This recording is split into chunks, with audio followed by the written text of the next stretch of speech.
नमस्कार। मैं GRS news के लिए गिरीश शेखरवार। आज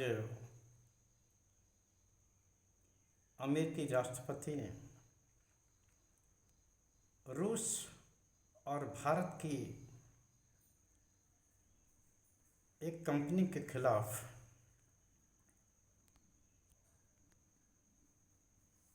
प्रतिबंध लगाया है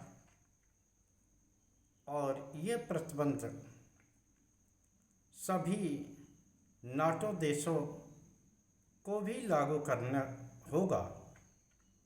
इस तरह की आशा हम लोग जता रहे हैं, क्योंकि भारत की स्वघोषित पॉलिसी है, जिसके बारे में मैंने आपको अपने पहले ब्लॉग में बताया था कि भारत कभी भी कृषि, डेयरी उद्योग आदि में अमेरिकी उत्पादों को घुसने की जगह नहीं देगा। भारत इन उत्पादों के लिए अपना बाजार विदेश के लिए नहीं खोलेगा। और ये बात नागवार लगी है देश के प्रधानमंत्री और गाहे बगाहे विभिन्न मंचों से माय फ्रेंड कहने वाले डोनाल्ड ट्रंप को उन्होंने आनन फानन में प्रतिबंध लगाया है, क्योंकि नायरा जो कंपनी है वो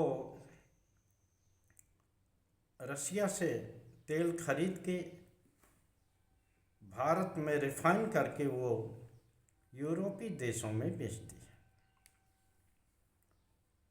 निश्चित तौर पर अब रशिया से व्यापार करने वाले देशों पर भी प्रतिबंध लगने वाला है। इसकी शुरुआत भारत से कर दी गई। रिलायंस भी एक कंपनी है जो रशिया से सामान या आप कहिए पेट्रोलियम पदार्थ खरीद कर रिफाइन करके वो विदेशी बाजारों में, खासकर यूरोपीय यूनियन नाटो देशों को सप्लाई करती है। तो निश्चित तौर पर उस पर भी देर सबेर प्रतिबंध लग ही जाएगा, ऐसा मेरा मानना है। बहुत अच्छा रहा जो देश के नेतृत्व ने भारत की चल रही उन परंपराओं का और नीतियों का पालन किया जो कि एक अरसे से चल रही। अगर भारत सरकार अमेरिका के दबाव में आकर अगर ये फैसला करती तो निश्चित तौर पर अंदरूनी तौर पर भी स्थिति गड़बड़ा जाती और देश की आर्थिक हालातों को जो झटका लगता वो किसी से दुबी छिपी बात नहीं। अब भारत को चूँकि एक बड़ा बाजार खोना पड़ेगा, क्योंकि अमेरिका शुरू से ही यह दबाव दे रहा था कि आप रशिया से कुछ मत खरीदिए, जो कुछ आपको खरीदना है कच्चा तेल हमसे लीजिए,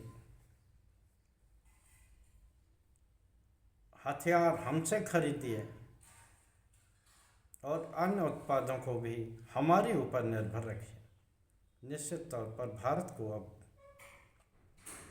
संतुलन बनाते हुए ऐसी विदेश नीति को गढ़ना होगा जो कि न सिर्फ देश के लिए फायदेमंद हो आर्थिक तौर पर बल्कि सामरिक तौर पर भी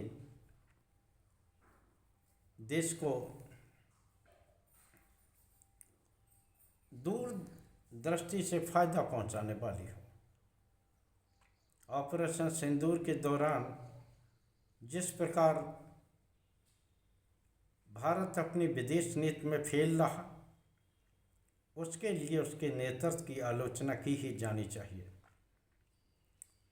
आखिर क्या फ़ायदा है कि देश के प्रधानमंत्री 134 विदेश यात्राएं करते रहें और मुश्किल वक्त में उनके साथ कोई भी देश आकर खड़ा न हो।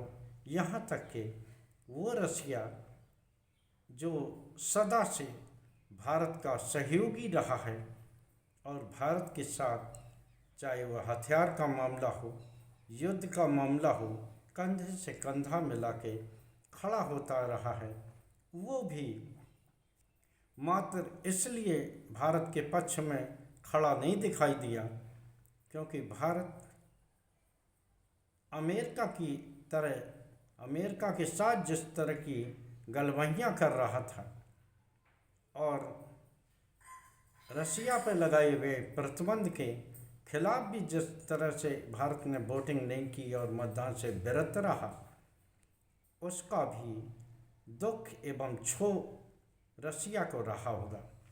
तो मैंने कहा ही कि भारत को संतुलन बनाते हुए एक ऐसी विदेशी नीति की ओर चलना पड़ेगा कि जो न सिर्फ इंडिया फर्स्ट हो, इंडिया के लिए फ़ायदेमंद हो, बल्कि ज़रूरत पड़ने पर वो देश भले ही रणनीतिक तौर पर खड़े हों, खड़े जरूर दिखाई दें।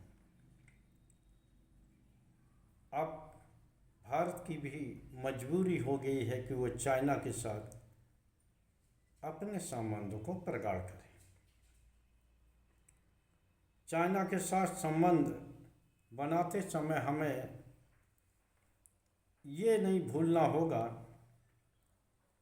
कि चाइना किस तरह का विस्तारवादी दोस्त है और किस तरह से उसने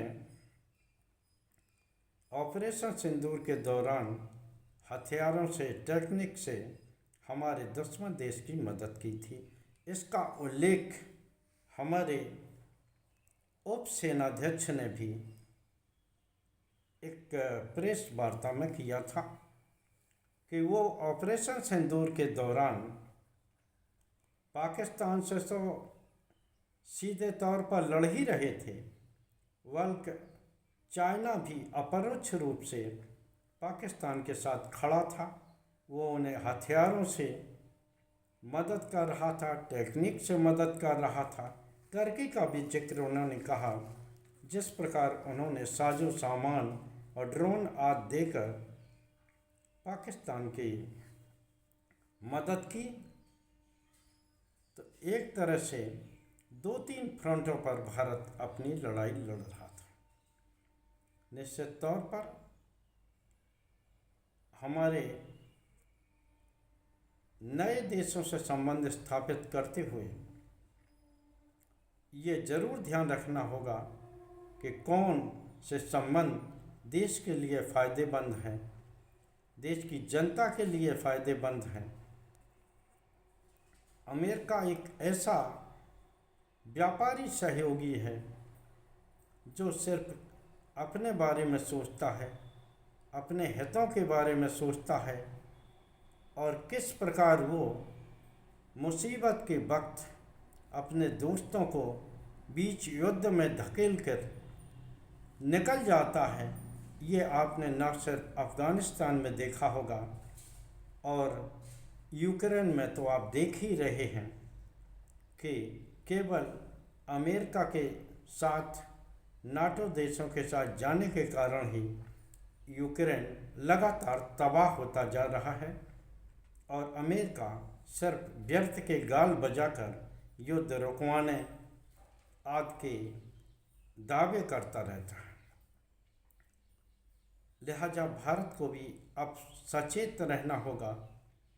निश्चित तौर पर देश का नेतृत्व अभी हालांकि 1 अगस्त तक हमें इंतज़ार करना चाहिए, क्योंकि टैरिफ लगाने की जो तारीख है वो 1 अगस्त है।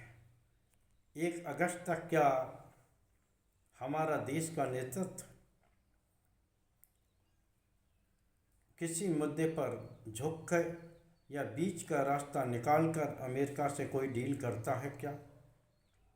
इस बारे में न सिर्फ सामाजिक संगठनों और देश की आर्थिक जो जानकार हैं उन्हें भी ध्यान रखना होगा कि आखिर अपना नेतृत्व किसी भी दबाव में ना आ पाए। इसके लिए वो एक प्रेशर ग्रुप बनाए रखें, और इसी प्रेशर ग्रुप का एक नतीजा है कि जो प्रधानमंत्री ट्रंप का प्रचार करने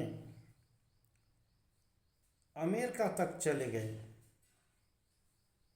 वो किसी भी दशा में अमेरिका के साथ खड़े न हो पाए। आज के ब्लॉग में बस इतना ही। जय हिंद, जय भारत। कल फिर किसी नए मुद्दे पर आपसे जुड़ने का प्रयास करूँगा। जय हिंद।